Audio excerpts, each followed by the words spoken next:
वो तमाम विष हैं, तो वो वास्तव में भोग नहीं। तो ये विष जिसके हृदय में रहता है वहां भगवान नहीं आते। तो भगवान स्तनपान करते अमृत का। तो यशोदा मैया के हृदय में विशुद्ध वात्सल्य रस बह रहा है। और ये नित्य माता है, भला नित्य माता है। ये जब जब अवतार भगवान का होता है तो माता का अवतार भी होता है, बाबा का अवतार भी होता है। इन नित्य माता को बीच बीच में दूसरे दूसरे कारणों से ये वरदान मिलते रहते हैं और वो भी इनके अंतर्गत आ जाते हैं। तो ये नित्य माता पिता, तो इनके हृदय में भरा है प्रेम रस। और भगवान में अगर किसी चीज की भूख है, ये सिद्धांत है वैष्णवों का और भक्तों का और शास्त्रों का, कि भगवान और सब जगह सारे क्षेत्रों में आप्त काम है, पूर्ण काम है, अकाम है, नित्य काम है। किसी वस्तु की इन्हें आवश्यकता होती नहीं, जरूरत होती नहीं, कोई वस्तु इनके पास न हो ऐसी बात नहीं। सब तरह से ये नित्य भरे पूरे अनंत हैं। परंतु अनंत भरे पूरे में एक बात की नित्य कामना रहती है, ये इनका स्वरूप है। ये भगवान का ये एक विलक्षण रूप है कि इनमें परस्पर विरोधी गुण एक साथ रहते हैं, विरुद्ध धर्माश्रयी माने जाते। तो नित्य काम में, नित्य अकाम में, नित्य निष्काम में नित्य कामना रहती है प्रेम रस की। इसलिए जो प्रेम लीला भगवान की रास लीला, ये कभी न बंद हुई न बंद होगी। क्योंकि ये प्रेम रस जो है ना, प्रेम रस कभी भी पूरा नहीं होता। प्रतिक्षण वर्धमानम, ये रस निरंतर बढ़ता रहता है। इसका समुद्र अनंत हो करके भी नित्य खाली रहता है। तो भगवान जब प्रेम रूप से जहां ये उदित रहते हैं, वहां प्रेमी भगवान का प्रेम भी नित्य अपने को बढ़ाना चाहता है। इसलिए प्रेम रस के वो नित्य लालायित रहते हैं। जहां प्रेम मिलता है वो भूल जाते हैं कि ये प्रेम देने वाला क्या है, कौन है, क्या अधिकारी, वो अधिकारी हुआ कुछ नहीं। न वहां जात का ठिकाना है, न पात का, न धन का, न विद्या का, न कुल का, न देश का, न धर्म का, न काल रात दिन का। देश काल पात्र किसी की कोई अपेक्षा नहीं। जहां प्रेम रस भगवान को दिखा उसको बुलाते नहीं हैं, दौड़े चले जाते। और कहीं बुलाना होता तो विषय आगे आवेगा। रास पंचाध्यायी में नाम ले लेकर के गोपियों का भगवान ने संकेत से बुलाया, उनको मन का निर्माण किया अपना। तो भगवान इस प्रेम रस के भूखे, इसीलिए भगवान यशोदा मैया का स्तनपान करने लगे बड़े होकर के भी। राजा ने जब ये बात सुनी परीक्षित ने, तो चकित रह गए। परीक्षित बोले, महाराज ये क्या बात है, अब तक तो आप नवम स्कंध तक तो सारी महिमा ही महिमा वर्णन करते गए।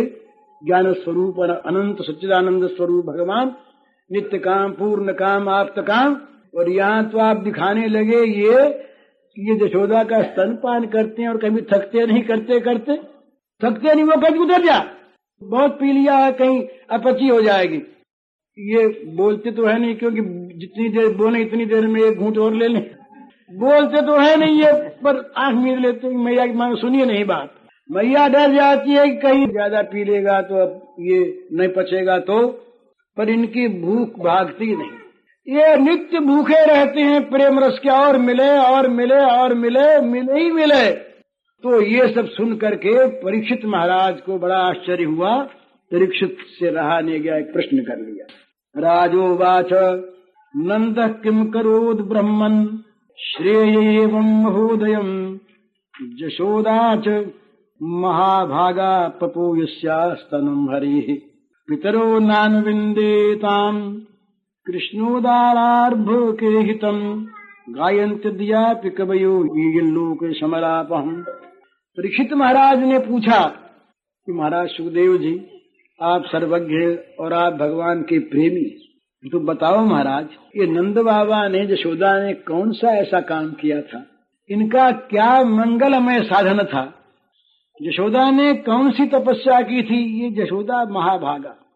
महाभागा कौन? जिसके गोद में भगवान खेले वो।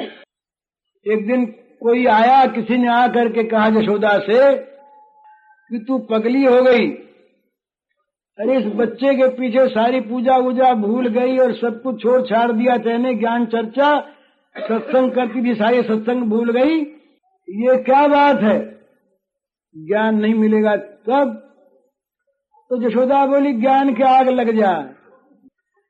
जो ज्ञान श्याम सुंदर को हमारी गोद से हटा दे वो ज्ञान बाबा हमको नहीं चाहिए, तुम अपने ज्ञान को रखो, हमें तो ये अज्ञान ही अच्छा है। जो अज्ञान श्याम सुंदर को हमारे गोद में सुलाए रखे, हमारे हृदय से लगाए रखे। एक दिन भावावेश में करपात्री जी कह गए ये बात। बड़े वेदांती करपात्री जी एक दिन व्याख्यान दे रहे, बोले कि भाई जो ज्ञान श्री कृष्ण को अलग कर दे उस ज्ञान में आग लग जाए, वो ज्ञान नहीं चाहिए।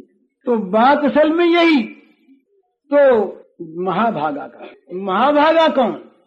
महाभाग्यवान कौन है संसार में? मेरा भागा कौन है? जिसके मन में भगवान को स्थान नहीं। वो अगर इंद्र भी है और ब्रह्मा भी है तो अभागा है, फूटे भाग्य हैं।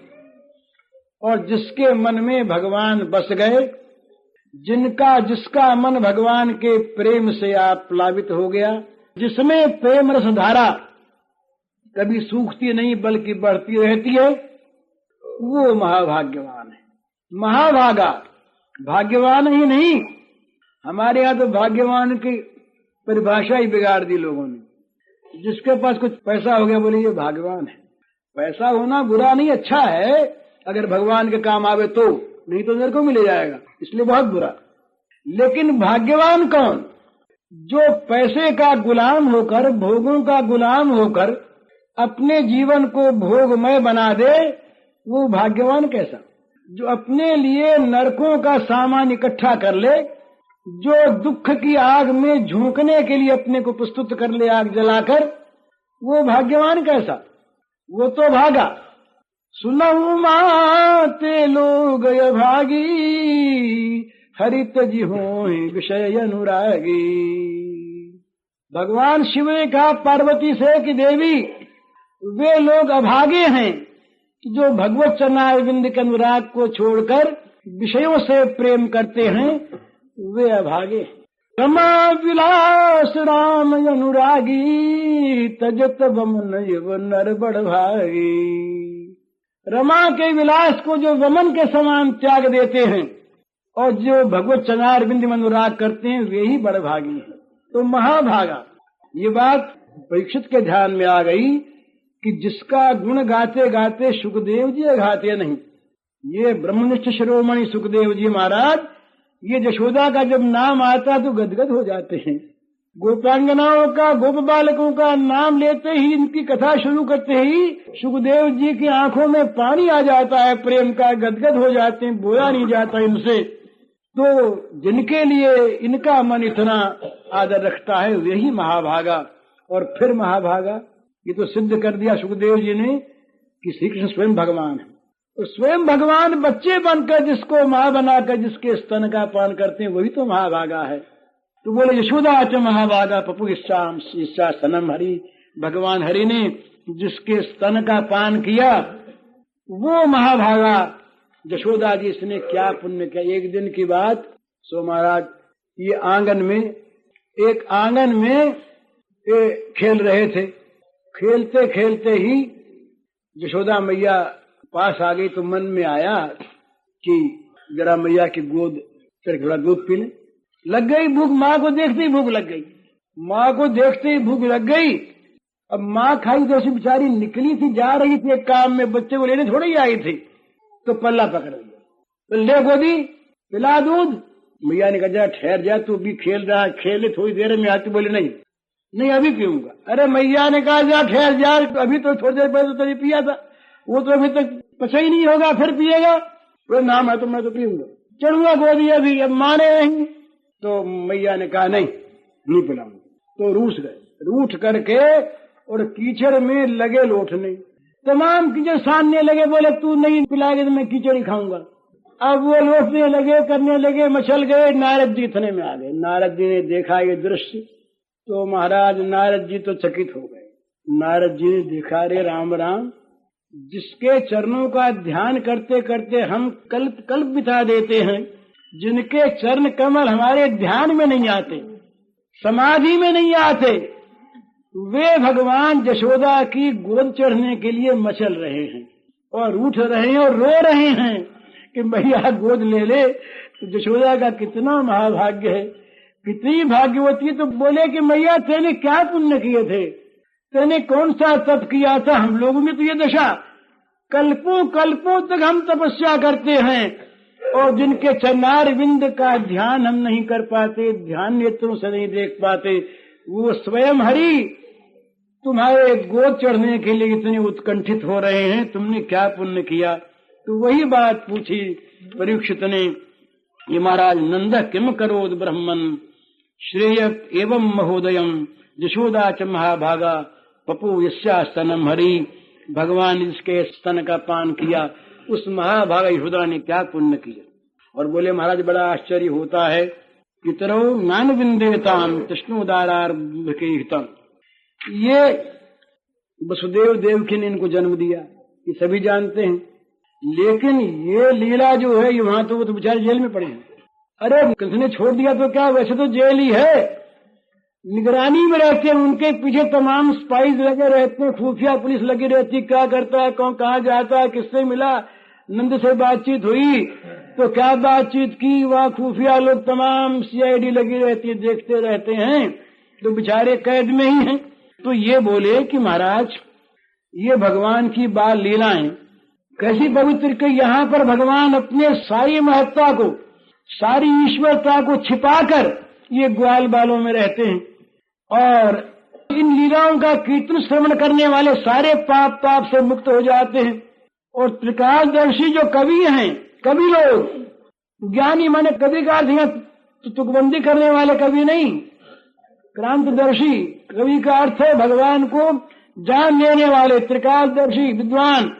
ये आज भी जिनका गुणगान करते हैं आप सरीखे, सुखदेव जी ने कहा आप देखिए ना कितने बड़े आप ब्रह्मनिष्ठ है, ब्रह्मन है, ब्रह्मस्वरूप है, आप गुणगान करते हैं। तो ये इनकी लीला।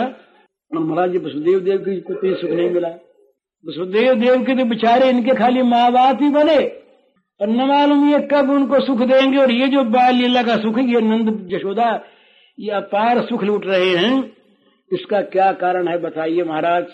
बड़ी उत्सुकता हो गई, मन में आया कहीं हम भी ऐसे ही करें, हम भी करें ऐसी तो ये सुख मिले। ये बड़े बड़े लोगों के मन की बात है, पर ये सुख तो सबको मिलता नहीं। ये भगवान का जो मधुर साम्राज्य है, इसमें प्रवेश सबका तो क्या कुछ बिरलों का ही होता है। तो परीक्षित राजा के मन में ये बात है, उन्होंने प्रश्न किया। अब इसका प्रश्न का उत्तर सुखदेव जी महाराज ने जो दिया है वो कल। हरिओम। मैया जो है ये देख देख करके उनकी सुंदरता को और बार बार मोहित होती रहती हैं। तो उनके सौंदर्य का एक पद सूरदास जी महाराज का बड़ा सुंदर, वो सुन लीजिए। ये मीठे में समाप्त होना चाहिए ना। बिथुरी आले रही मुख पर बिनही बयन सुभाय। बिथुरी अलके रही मुख पर बिनही बयन सुभाय। देखी कंजनी चंद के बस देखी कंजनी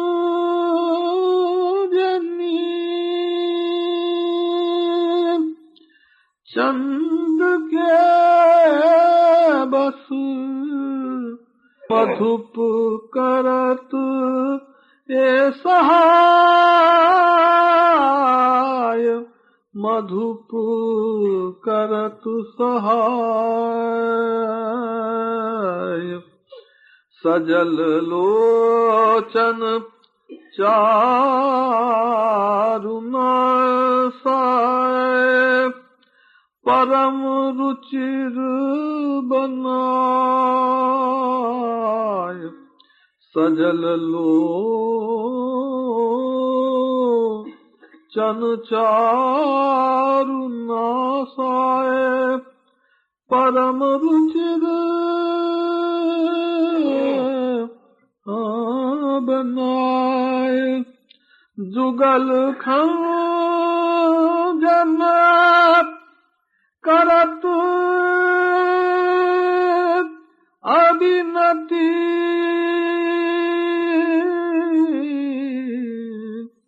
जुगल खंजन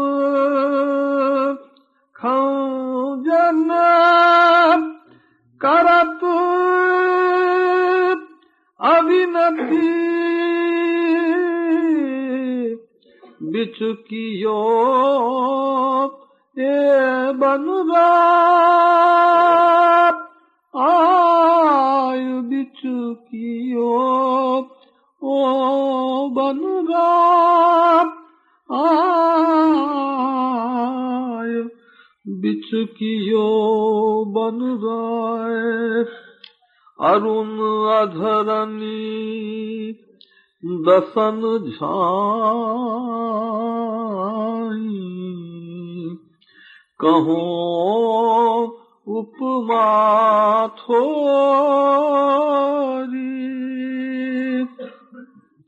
अरुण अधरनी दसन झाई कहो उपमा थोरी नील पुट बिच मनो मोती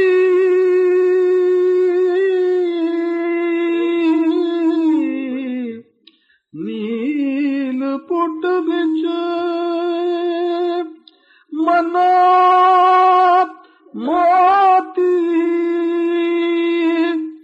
धरे बंधन भोरी इधरे बंधन भोरी सुभग बाल मुकुंद की छवि ये बरन का पे जाए सुभग बाल मुकुंद की छवि ये बरन का पे जाए भ्रिकुटी पर मसी बिंदु सो है भ्रिकुटी पर मसी बिंदु सो है ये सके सूरन गाय ये सके सूरन गाय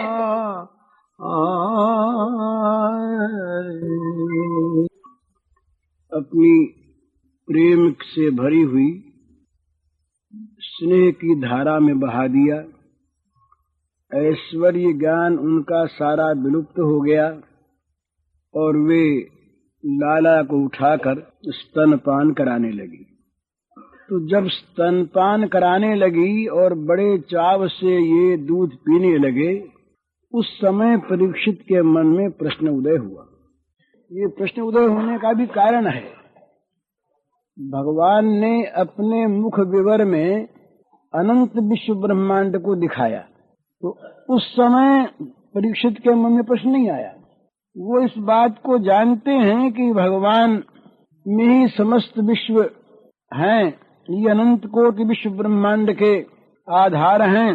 तो इसमें इनके मुख में विश्व ब्रह्मांडों का दीख पड़ना कोई विस्मय की बात नहीं, आश्चर्य की बात नहीं। सर्वाधार हैं, सर्वमय हैं, जानी सुनी हुई बात।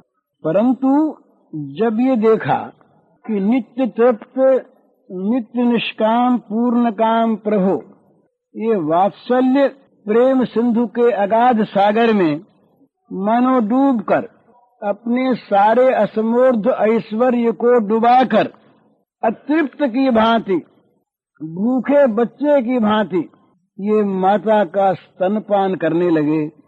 तब इनके मन में आया कि ये तो कोई अनोखी बात है, यशोदा में कोई अनोखी बात है। कहते हैं कि भाई स्तनपान तो इन्होंने देवकी जी का भी किया था, और अगर न करते देवकी जी का स्तनपान, तो जब उन अपने बड़े भाइयों को जब ये ले करके आए, उस समय ये बात कही गई साफ शब्दों में कि ये यशोदा मैया के का जो स्तन पिया हुआ था, वो कृष्ण भुक्त स्तन का उन्होंने पान किया, इससे वे मुक्त हो गए। तो स्तनपान किया था अवश्य, पर वो स्तनपान कब किया? उदय होते ही तो यहाँ आ गए और 11 साल तक यहाँ रहे। यहाँ के बाद जब वहाँ पहुँचे और जब माता के दर्शन हुए, तब माँ के मन में आया कि जरा हृदय से लगा लें देवी के मैया के। तो 11 वर्ष के श्री कृष्ण को शिशु नहीं थे अब, और दुग्ध पान ही उनका आहार नहीं था। अब तो माता की प्रसन्नता के लिए उन्होंने बिना प्रयोजन ही वो दुग्ध पीने के लिए बाध्य नहीं थे। इस समय माने देवकी का स्तनपान ये न तो प्रयोजनीय था और न बाध्यता मूलक था। माता की प्रसन्नता के लिए जरा स्तन पी लिया। तो बोले भाई गोपियों का और गायों का भी दूध पिया इन्होंने। बोले वो कब पिया?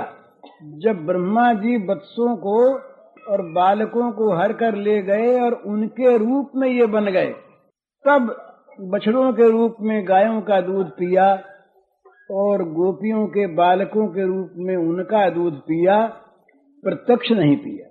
लेकिन आज तो विलक्षण बात देखी, तो ये परीक्षित जी ने बात सुनी कि ये तो स्तनपान कर रहे हैं ये श्री यशोदा मैया का। तब इनके मन में ये बात उदय हुई कि ये हो न हो यशोदा और नंद कोई विलक्षण हैं, ये मामूली कोई प्राणी नहीं है। तब ये प्रश्न जो कल बात हुई, नंद किम करोद ब्रह्मन श्रेय एवं महोदयम यशोदा च महाभागा पपु यस्यास्तनम हरिः पितरौ नानविंदेतान कृष्णो दारार्भके हितम गायन्ति द्यापि कवयो यल्लूक शमरापहम। परीक्षित ने इसीलिए पूछा कि महाराज ये नंद बाबा ने और यशोदा महाभागा यशोदा ने ये कौन सा ऐसा तप किया, कौन सा ऐसा परम कल्याणमय कार्य किया जिसके कारण भगवान ने स्वयं स्तनपान किया। अब ये कथा आगे आवेगी कि ये स्तनपान के लिए कितने आतुर थे। स्तनपान किया और जिनकी लीलाओं को, बाल लीलाओं को गा गा करके लोग आज भी तृप्त नहीं होते और जिनका शांत मन शांत हो जाते हैं, ये त्रिकालदर्शी कवि गण भी जिन लीलाओं का गान किया करते हैं, बाल लीलाओं का, वे मधुर बाल लीला और उनका आनंद माता पिता वसुदेव देवकी को नहीं दिया, वो नंद यशोदा को ही दिया। इस अपार सुख को इन्होंने ही लूटा। तो क्या कारण है, ये कैसे? तो सुखदेव जी महाराज अब कारण बताते हैं। तो सुखदेव जी जानते हैं कि नंद यशोदा जो हैं ये भगवान के नित्य माता पिता हैं। तो नित्य माता पिता कहने से तो काम चलता नहीं। तो यहाँ प्रश्न था साधन विषय, क्या किया इन्होंने? इन्होंने कौन सा तप किया, कौन सा श्रेय किया जिससे इनको ये फल मिला? तो साधना की बात ही कहनी है, सिद्धावस्था की बात नहीं। इसलिए सुखदेव जी महाराज बोले, द्रोणो वसूनाम प्रवरो धरया सभार्यया करिष्यमाण आदेशान ब्रह्मणस्तमुवाचः जातयोर्नौ महादेवे भुवि विश्वेश्वरे हरौ भक्ति स्यात् परमालोके ययांजो दुर्गतिम तरेत् अस्त्वित्युक्तः स भगवान् ब्रजे द्रोणो महायशाः यज्ञे नन्दिति ख्यातो यशोदा साधराभवत् ततो भक्तिर्भगवती पुत्री भूते जनार्दने। पुत्रभूत पाठ भी है। दम्पत्यो नितरामासीद् गोप गोपीषु भारत कृष्णो ब्रह्मण्यादेशम् सत्यम् कर्तुम् ब्रजे विभुः सह रामो वसश्चक्रे तेषाम् प्रीतिम् स्वलीलया। तो ये ब्रह्मा जी महाराज ने उत्तर दिया। ब्रह्मा जी बोले, ब्रह्मा जी जानते थे कि जो नित्य माता पिता यशोदा और नंद बाबा हैं, ये धरा द्रोण इनके अंश ही रहे। ये भागवत के 6ठे स्कंद में आया है कि प्रचेताओं के वसु नाम की कन्या के गर्भ से 8 पुत्र हुए थे। द्रोण, प्राण, ध्रुव, अर्क, अग्नि, दोष, वास्तु और विभावसु। ये इन 8 पुत्रों में ये सभी वसु के नाम से ख्यात हुए। पर इन 8 में जो द्रोण रहे, ये भगवान के नित्य सिद्ध पिता नंद के अंश थे। और ब्रह्मा जी ने इस द्रोण को ये कहा था, आदेश दिया था कि तुम पृथ्वी में जन्म ग्रहण करो और श्री कृष्ण के पिता वसुदेव के साथ तुम मित्रता करना। तो ये इनके मन में भी ऐश्वर्य का भाव था, ऐश्वर्य मिश्रित वात्सल्य प्रेम था। ये वसु थे ना, तो मूल नंद होने पर भी वो संग से, वहां पर ऐश्वर्य वालों के संग से इनके मन में भी ऐश्वर्य मिश्रित प्रेम हो गया था। तो धरा के साथ तुम ये वहां जाकर के प्रकट हो। तो ब्रह्मा की आज्ञा पालन के लिए ये तैयार हुए और बोले कि महाराज हमें भगवान श्री कृष्ण की भक्ति प्राप्त हो। ये नहीं कहा कि भगवान कृष्ण हमारे पुत्र हों।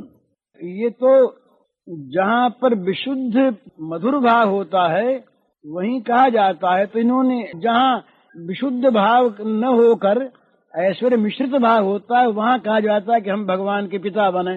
गौरव हो हमारा कि भगवान इनके घर जन्मे। तो इस प्रकार का गौरव वो चाहते नहीं, लेकिन मन में उनके था ही। तो मन की बात उन्होंने मन में छिपा के रखी और कहा कि महाराज श्री गोविंद के चरणों में हमको भक्ति की प्राप्ति हो।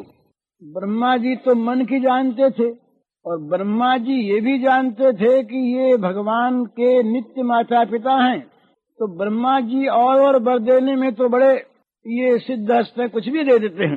पर भगवान की भक्ति का वरदान ये ब्रह्मा जी के हाथ की बात नहीं।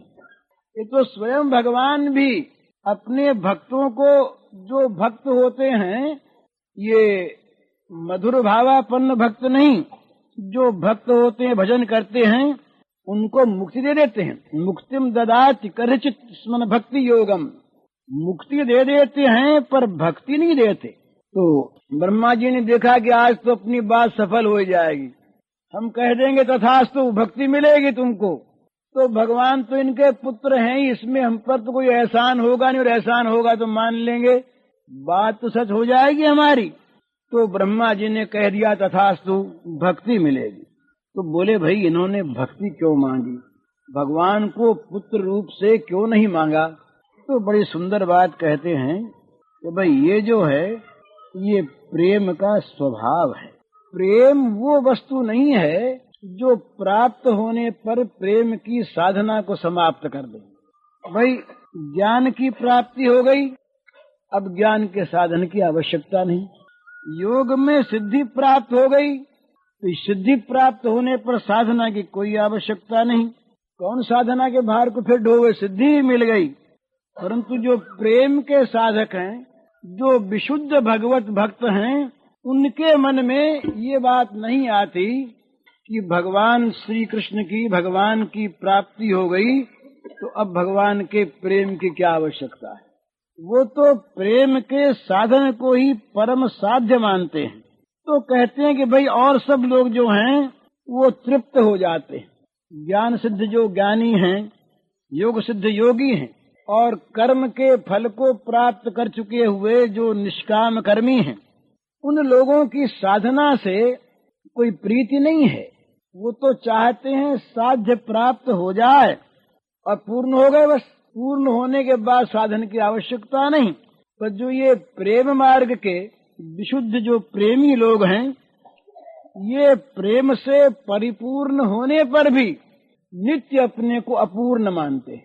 इसीलिए आगे आवेगा महाभाव रूपा श्री कृष्ण की साक्षात प्रेममयी प्रतिमा, जिनके प्रेम का कहीं भी माप तौल नहीं, इस प्रकार की प्रेममयी श्री राधिका भी निरंतर ये अनुभव करती हैं कि हमारे में प्रेम है ही नहीं।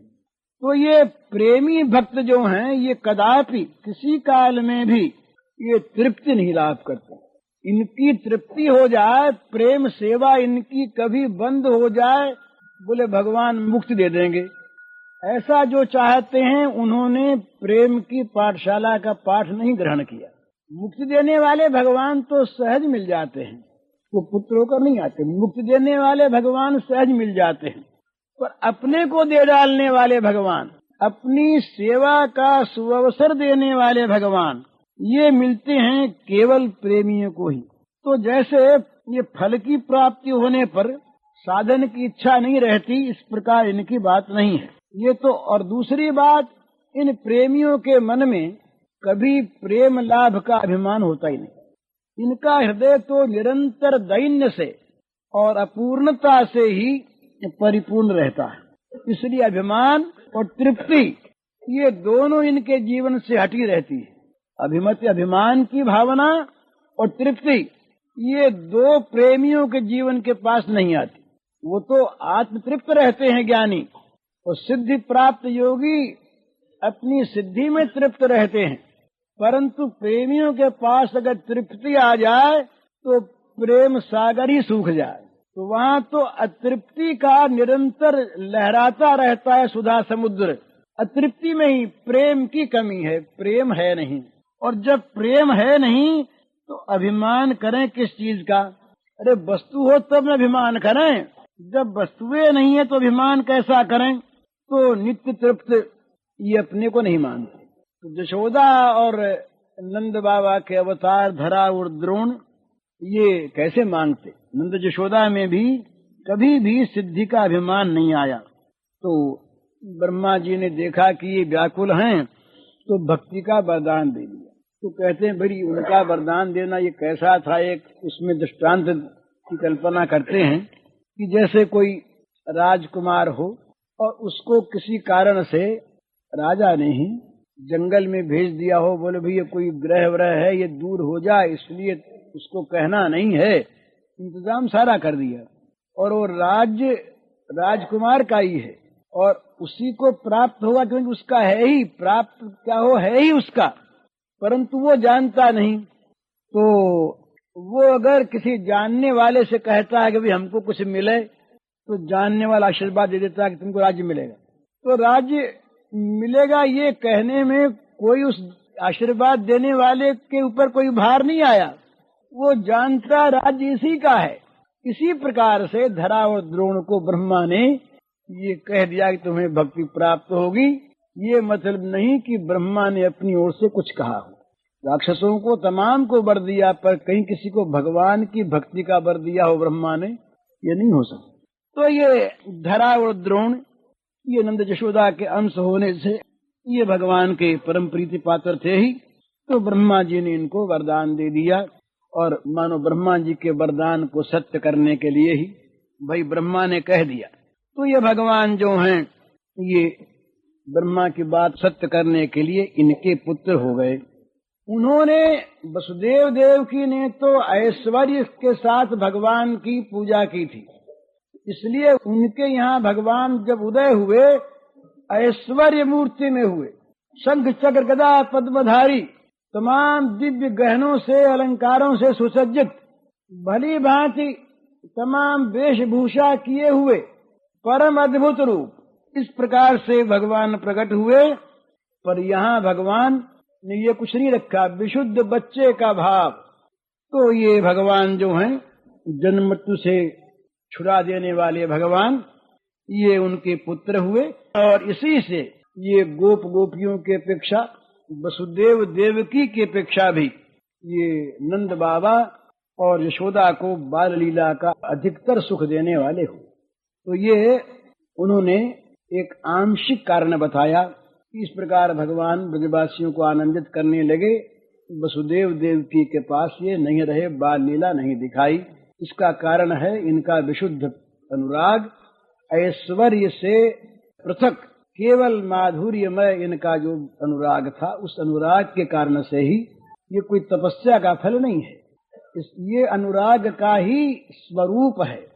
ये भगवान का प्रेम किसी साधना का फल नहीं है, ये तो स्वयं फल रूप है। तो जो भगवान को अपने आप को समर्पण कर देता है उनके प्रेम के चरणों में, वो उस प्रेम की उपलब्धि करता है, किसी साधना के द्वारा नहीं मिलता। इस प्रकार से उन्होंने सुखदेव जी ने उत्तर दिया। तो परीक्षित महाराज की बोली तो बंद हो गई, उत्तर मिल गया, पर तृप्ति हुई नहीं। भई स्तन्य काम, कैसे स्तन्य काम थे, किस प्रकार ये दूध पीते थे, कैसा क्या भाव था, तो सुखदेव जी अंतर्यामी जान गए। तो सीधे न कह करके लीला कथा के रूप में सच्चा इतिहास बताने लगे। ये अष्टम अध्याय।